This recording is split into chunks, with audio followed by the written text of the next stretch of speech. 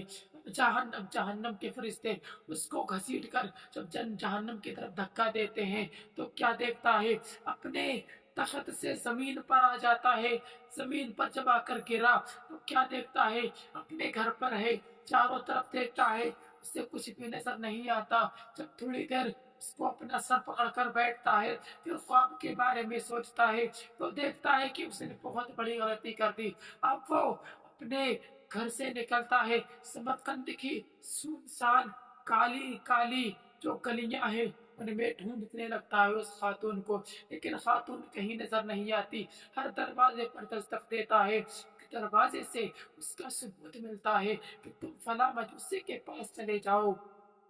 وہ خاتون اسی مجوسی کے گھر میں ہے۔ اب وہ شخص دوڑتا ہوا اس مجوسی کے پاس جاتا ہے اور اس سے پورا معاملہ بتاتا ہے کہ یار تو مجھے ان کو دے دے، اور اس کے عوض میں جو تم نے ان کی خدمت کی ہے اس کے بدلے میں 100 گنا مجھ سے بڑھا کر کے لے لے۔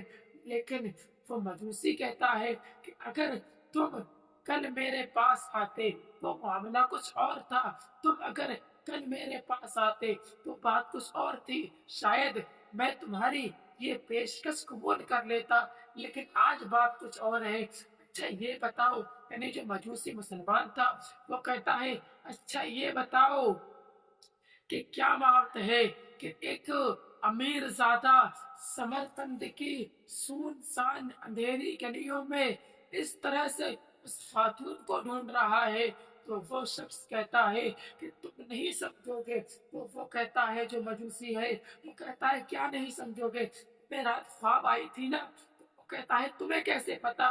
وہ کہتا ہے جو خواب تمہیں آئی تھی وہ خواب مجھے بھی آئی تھی، تمہیں بھی جو خواب تمہیں آئی تھی وہ خواب مجھے بھی آئی تھی۔ جنتی جنت کی طرف، جہنمی جہنم کی طرف جاتے ہیں، تم جنت کی طرف جا رہے ہوتے ہو، میں جہنم کی طرف جاتا ہوں۔ تمہیں بھی جنت کے دروازے پر روکا جاتا ہے، مجھے بھی جہنم کے دروازے پر روکا جاتا ہے۔ تمہیں بھی تمہارے نبی کے حکم پر روکا جاتا ہے، مجھے بھی تمہارے نبی کے حکم پر روکا جاتا ہے۔ جب ہم دونوں تمہارے نبی کے پاس پہنچے تو تمہارے نبی نے اس شہزادی کے متعلق تم سے گفتگو کی تھی اور پوچھا تھا کیا تمہارے لیے اس کا یہ کہنا کہ وہ شہزادی ہے کافی نہیں تھا؟ اور پھر جب تم اس بات کا کوئی جواب نہیں دیتے ہو تو تمہیں جہنم کے فرشتے گھسیٹ کر لے جانے لگتے ہیں۔ مجھ سے تمہارے نبی نے کہا تھا کہ اے بندے، تو نے میری بیٹی میری شہزادی کو اپنے گھر پر بغیر کسی ثبوت کے ٹھہرایا، اس وجہ سے اللہ نے تجھے معاف کر دیا۔ اور پھر تو نے کلمہ، یعنی اس مسلمان سے کہتا ہے کہ تو نے کلمہ کسی پیر یا فقیر یا مولوی یا مفتی یا مفکر یا کسی امام کے ہاتھ پر کلمہ پڑھا ہوگا، لیکن میں نے کلمہ مدینے والے رسول کے ہاتھ پر پڑا ہے، اور میرے گھر والوں نے بھی انہی کے ہاتھ پر کلمہ پڑا ہے۔ اگر تم کل آتے تو بات کچھ اور تھی، آج بات کچھ اور ہے۔ کل شاید میں تمہاری یہ پیشکش قبول کر لیتا، لیکن آج بات کچھ اور ہے۔ بے ادب گستاخ فرقوں کو بتا دو اے حسن، بے ادب گستاخ فرقوں کو سنا دو اے حسن، یوں کہا کرتے ہیں ہم سنی داستان اہل بیت۔ السلام علیکم ورحمۃ اللہ تعالی وبرکاتہ۔